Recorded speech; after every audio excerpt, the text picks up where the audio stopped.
How's everybody doing?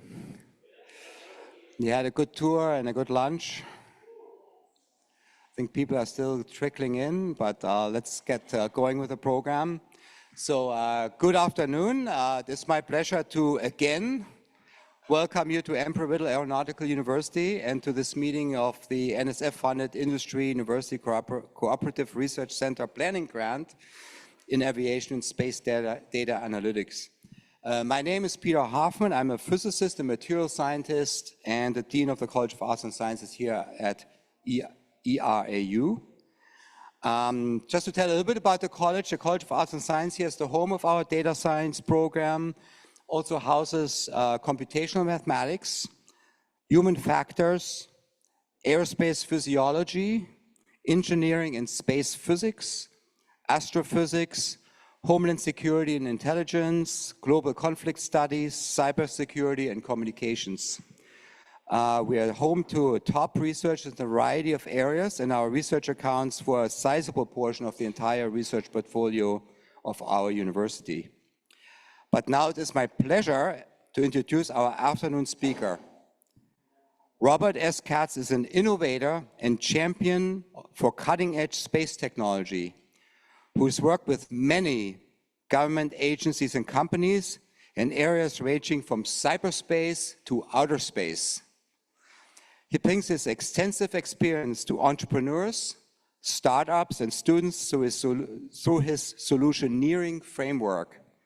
He will talk to us how to engineer entrepreneurial ecosystems for innovation acceleration. Welcome, Robert S. Katz.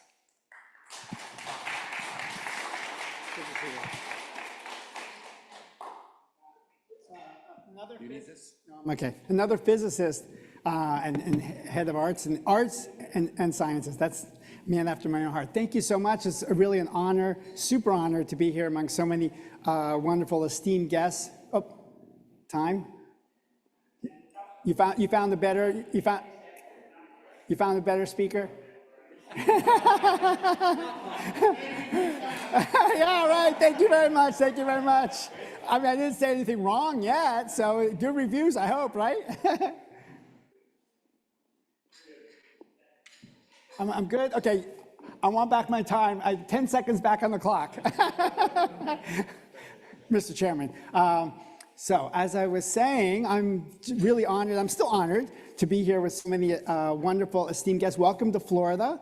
Hope you're enjoying the wonderful weather we're here. Really a pleasure to have everybody here. And as Dr. Hoffman said, I'm really happy and excited to be talking to you about entrepreneurs. And really, everybody here is an entrepreneur. That's essentially what we're doing. We're looking at industry problems, and we're looking at how to solve those problems. We're all problem solvers. So that's what entrepreneurship is all about, and that's what we're going to talk about. So this is really among friends here. So not only am I really deep friends with so many wonderful people here at Embry-Riddle, but I taught at University of Maryland. I went to University of Maryland, so welcome my friends from Maryland. I did most of my work in the DC swamp before I came to the real Florida swamp, so from swamp to swamp. But I taught at the Maryland Fire Rescue Training Institute. I taught computer science, so I was really proud to be a Terrapin, proud to be a Terp, really excited to have Maryland be joining us here for this amazing conference. And thank you to everybody here at Embry-Riddle to make this happen. Embry-Riddle is really doing amazing things in aerospace and space, and I'm really honored to be a part of that. Special thanks to my friends from Embry-Riddle, from the University of Maryland, from New Mexico State. Special thanks to Jamie at the World Innovation Network on my team here. She's a proud, of course, Embry-Riddle alum. Where else could you find the most amazing people to be building rockets? And she helped launch Artemis at NASA. And she's working on her PhD here at Embry-Riddle. And thanks to all the Dr. Ernst, who kicked us off. He actually took most of my keynote, so that's going to be easy for me, talking about how Embry-Riddle reaches out to the industry and does an amazing job of that. Dr. Liu, thank you so much for having me. Thank you for all your hard work and bringing everybody here together. Dr. David, Ronnie, for doing an exceptional job keeping us all honest. Dr. Miller for hosting us here in this wonderful, amazing facility of hers, Dr. Rahimi for all the entrepreneurial work that he does, Dr. Henderson for having the first university beyond the moon. So congratulations to him and his team. I'm sure you saw his lab upstairs. Dr. Katz, who also does amazing space ops work. And Dr. Ricardo, who is also working a number of projects, including with Special Operations Forces, dealing with space, and Dr. Butler for his amazing leadership. So thank you so much for everybody here, and especially to Dan for bringing all these students down there for watching this historic launch. It was really an amazing event, and I really much appreciation to Dan for making that all happen. I'm happy to have online here a number of my friends in industry, known Roll IT, Zeltec, UES, just a couple of folks that are here online with me, as well as a partner of mine that I work with on a number of NASA projects. We're going to talk about that in a little bit. Martina is an analog astronaut, soon hopefully to be a real astronaut, and she works extensively on the Space App Challenge with a number of centers throughout the United States. She does really an amazing job, and I'm happy to have her online with me. She's a great partner, great friend. So let's get this off the ground, or at least try to get it off the ground.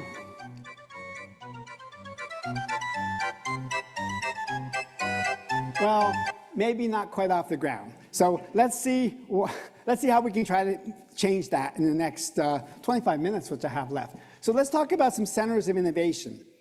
So when you think of centers of innovation, what do you think of on the globe? Where?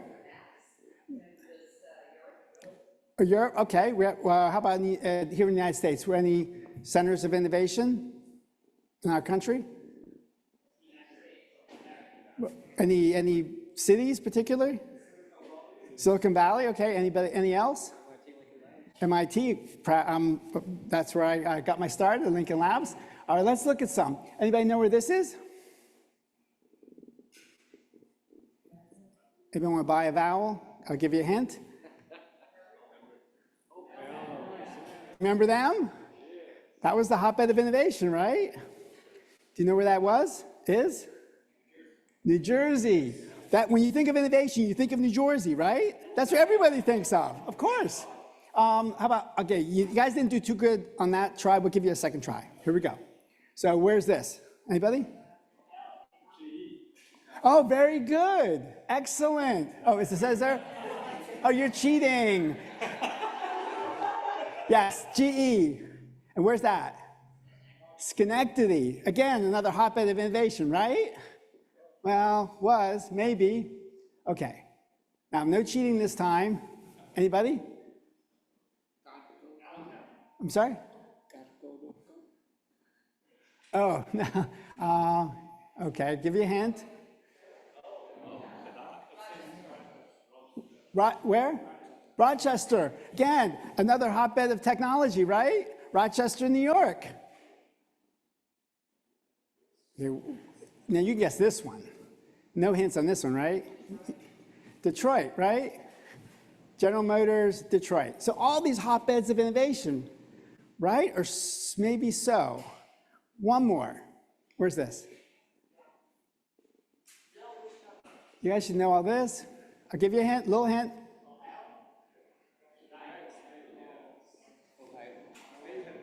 Dayton, right. So it used to be the technology center of the world was there in Dayton. So you see, as all these industries changed, the center of innovation changed, but it left those cities behind. And why did that happen? Why did it happen? They were innovative to begin with, but then they stopped innovating, right? They got complacent. They got too satisfied. They lost that thirst, they lost that hunger, they lost that passion that we feel in this room, that all of you have the ability to continue to make sure that you don't become the next Dayton or the next Rochester. And we know we're on that path to ensuring that that doesn't happen. So look at this wall of shame. All of these companies, what's one thing they all have in common? Go ahead, sir. They're all out of business. They're all out of business, every single last one of them. But what's another thing they have in common? Pardon me? They used to be a star, exactly. Of course, he's too smart, so exactly. In fact, they pioneered their industry. Like Kodak was the first to have, they were the pioneers. Most people don't know, Wang invented word processors. Palm invented the portable device. I mean, Borders revolutionized large bookstores. So they were pioneers in the industry. They were the innovators, but then they stopped innovating and they got left behind in the dustbin on the road to the innovation superhighway. All right, one more. Where's this? Close. Close. Very close. Down the street. They're also in the garage, but before their garage, this was another garage. No. So Hewlett-Packard. So this was so Hewlett-Packard, HP, Hewlett-Packard, they flipped a coin to see whose name would be first, began in this famous garage.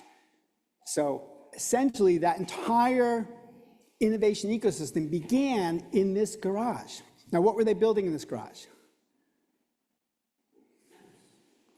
So computers is what most people think. Most people think they were built, pardon me? Photocopying. No, not yet. Close. They were building oscilloscopes.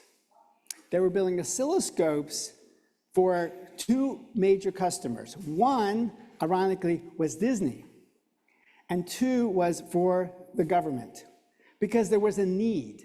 They didn't just sort of cook up, oh, oscilloscopes sound nice, or let's build a computer, because nobody knew they needed computers back then. Let's build a computer and build it and see who comes.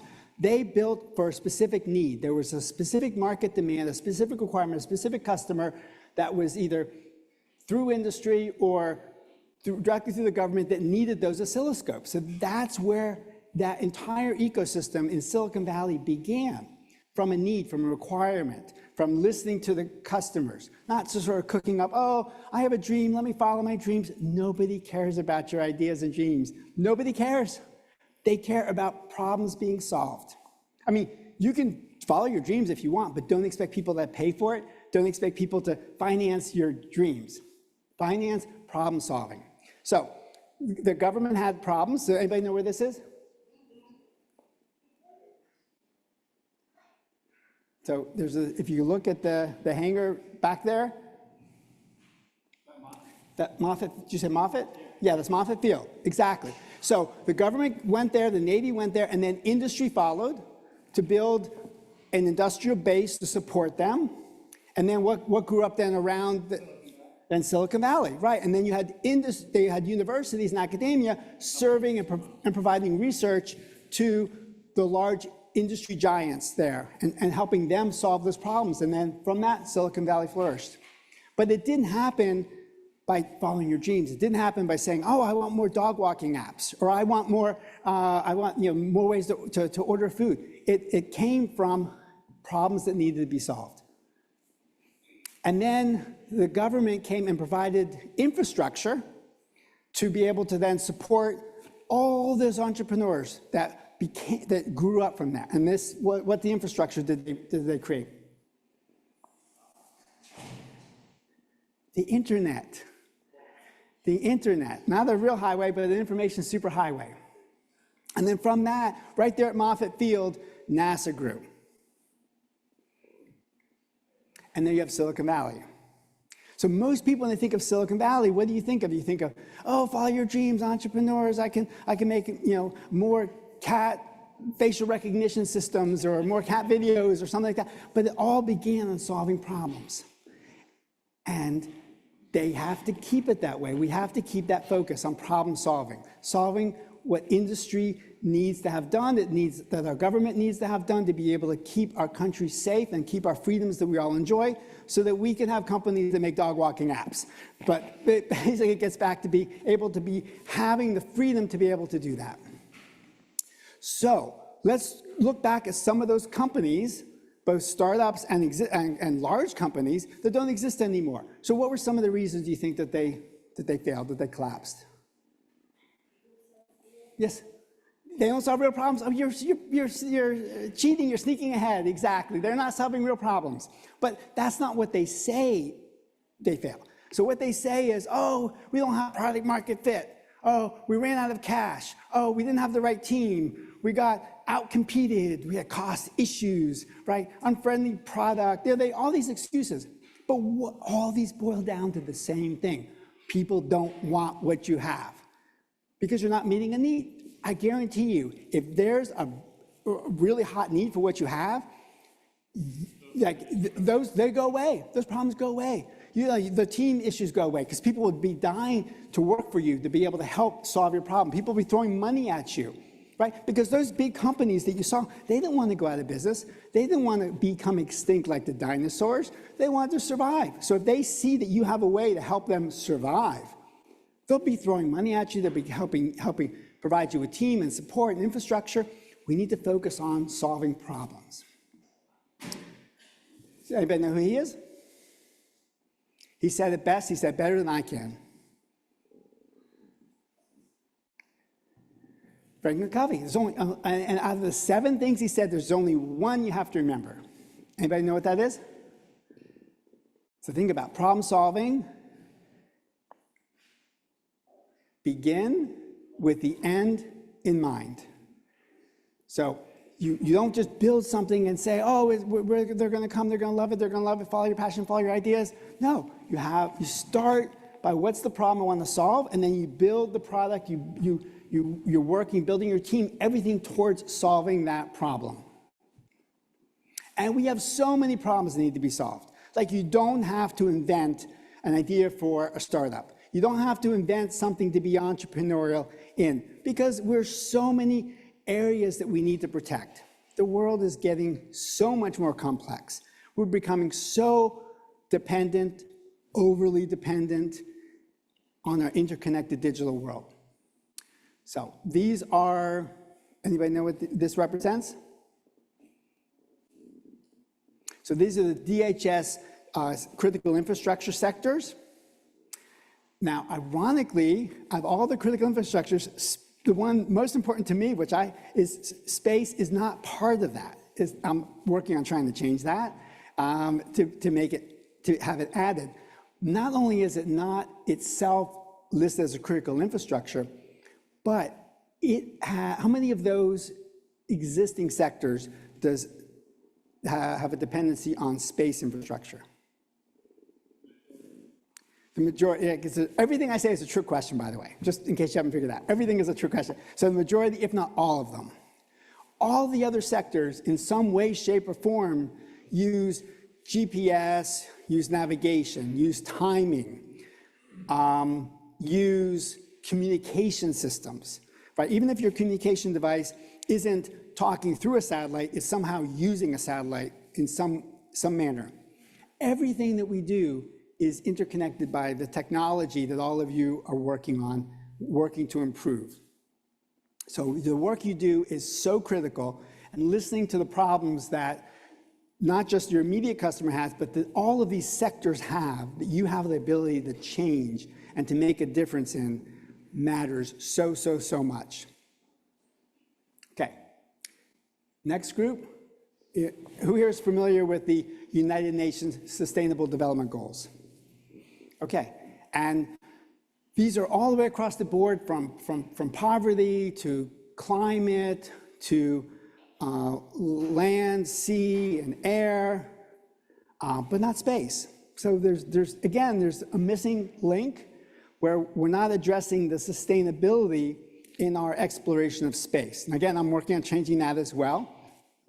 I'm proud to be part of a coalition. We're advocating at the United Nations, and we're holding some summits at the United Nations in collaboration with the General Assemblies to be able to advocate to add an 18th Sustainable Development Goal, that we say we should be focusing on the sustainability of space, but also not just of itself, but what else does space have in relation to all the others? Right, exactly. if not all of them, rely on space to be able to improve their sustainability, right? So I mean, how can you improve agriculture, improve food output without space? And more importantly, the data from space. So there's space data for every one of these sectors. There's a sensor, there's a satellite, there's an agency that is using space data to be able to improve the outcomes and the sustainability of that particular sector. There's so much data out there, it's all available, and these are the challenges for you to be able to reach out to all of these sectors and be able to make an impact on the way our families, our friends, our communities, our country will be able to live and sustain ourselves on this planet. Most of the work that we do in space is for Earth. Okay, so it all starts with a problem. And as Dr. Hoffman said, I've developed a solutioneering process to engineer solutions from the problems, working backwards, starting with the end in mind. And it involves many parts. It involves dissecting the problem, and these are techniques that we developed from my work in the intelligence community, at the CIA and other intelligence agencies, where we're dissecting problems where we have too much data, too much information, but we have to make binary decisions from all this information. And what's the community look like that we have to put together to be able to solve these problems? That's what we're here to talk about. So we have two basic categories. We have co-innovators and co-collaborators that are working together around this problem. The co-innovators are, of course, our normal pillars of government, industry, academia. I've also added a fourth one in my model called researchers. So I know there's a lot of overlap, but sometimes there's organizations that get left out of the community because people don't know where to put them because they kind of cross over into multiple ones. So I've had the pleasure, as Dan mentioned, of working at MIT Lincoln Lab and FFRDC. Is that government? Is that academia? Because it's sponsored by, it's on Hanscom Air Force Base. It's sponsored by the Air Force and DoD. It's run by MIT Lincoln Lab, but we solve industry problems. So where does it fit? People don't know where to fit it. Industry's kind of lazy, so oftentimes when we don't know where to fit something, we leave it out. So FFRDCs, how about the national laboratories? How many national laboratories do we have? We have somebody here from Sandia, one of my favorite national laboratories I've worked with extensively. So how many national energy, historically, they've been called energy laboratories, but they go much broader than that. So how many do we have? 27, so almost 17, and that are part of the core, and then there's about another 20 that are extended. So I also put in that bucket the energy laboratories, because some are managed by government. Lockheed manages some of them in collaboration with Bechtel. Some are managed by universities. So there's combinations, people don't know where to put them. I put them under researchers, as well as the military university labs as well. So researchers are my fourth pillar under co-innovators, and co-collaborators that support those. I have capital, of course, cohorts, and catalysts. So as extend that out, under capital, so all the investment, whether it's actually writing a check or it's industry supporting internally through their innovation programs or throughout their laboratory in-kind resources. Cohorts, these are alumni organizations, really important affinity groups, Society of Women Engineers, Society of Hispanic Engineers. So those particular affinity groups are part, and catalysts. So service providers, people like again, National Science Foundation, that we're happy to have Robin here, and we welcome her here. So catalysts as part of that co-collaborator community. And then when they work together, you have this universe that they're supporting of education, employment, equality, exploration, enterprises, and entrepreneurship.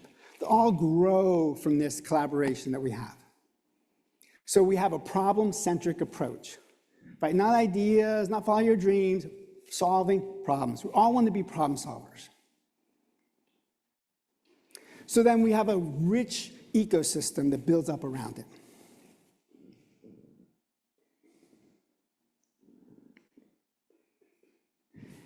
And with that ecosystem, then we can start to launch products and be on what I call missions that matter. Be really laser focused on missions that matter. So we start out with a challenge or a problem. I'm going to use challenge because it begins with a C, but really I mean problem that we're solving. And then as we go from what people normally call cradle to grave, I don't like to think of grave unless, of course, you're some of the companies on my wall of shame. But I like to think of not from cradle to grave, but cradle to commercialization.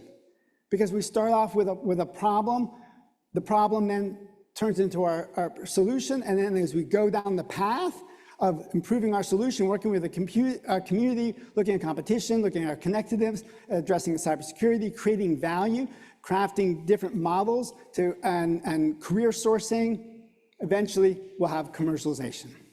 And that creates sustainability of that product because that's a validation. People want what you have, so they're throwing money at you.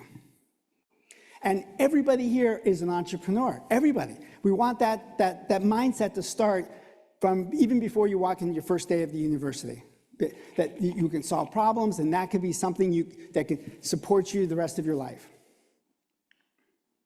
Okay, now back to geography. So we said this was Dayton, Ohio, right? So what else started in Dayton? What else started in Ohio? Aviation. Any particular other aviation organization that you know of? Okay, let's switch over from Dayton to Cincinnati. A little hint, anybody?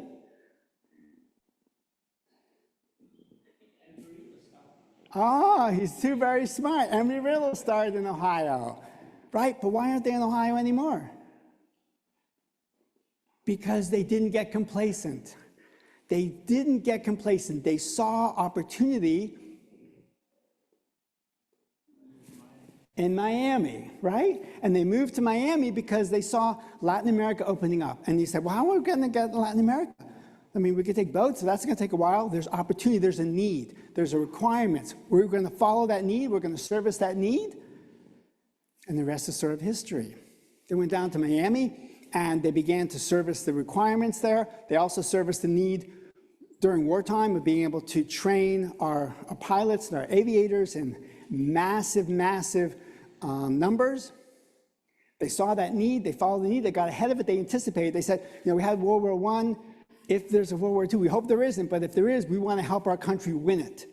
And they were proactive in being able to gear up to be able to meet that need.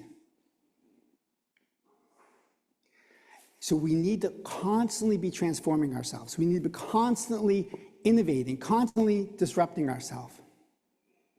Constantly looking at how that new technology can affect not just our solution, but also the requirements. Because evolution can do some funny things. Sir? See?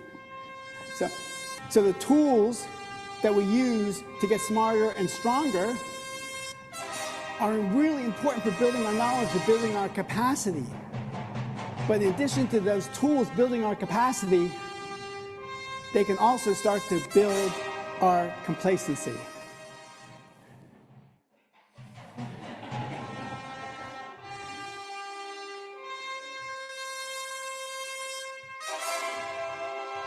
We don't want that evolution to turn into de-evolution.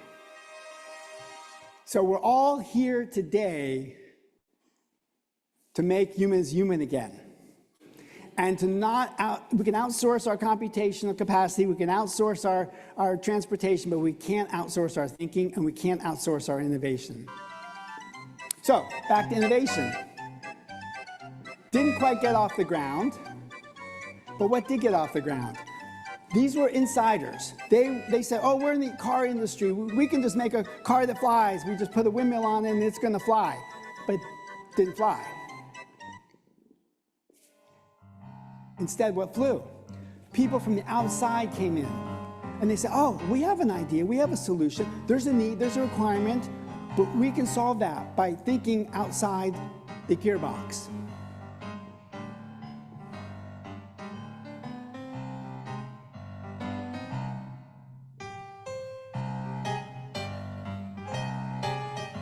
So that people thought they were crazy. Oh, you're bicycle mechanics. You don't know anything about aerospace or space or machining. You're not from Detroit. You're not from the car industry. What do you guys know about it? But they say, hey, there's a problem. We can solve it.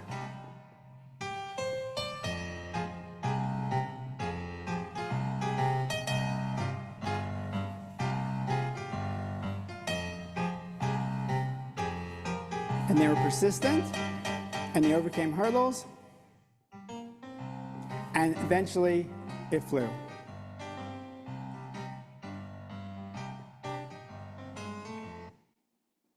So when you're innovating, when you're looking at problem solving, the sky's not the limit anymore.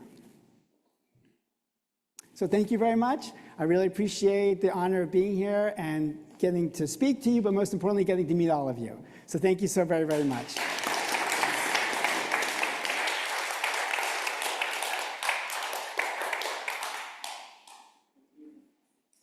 So I look forward to, in the true spirit of collaboration, I look forward to connecting with everybody here so we can continue the making the magic happen.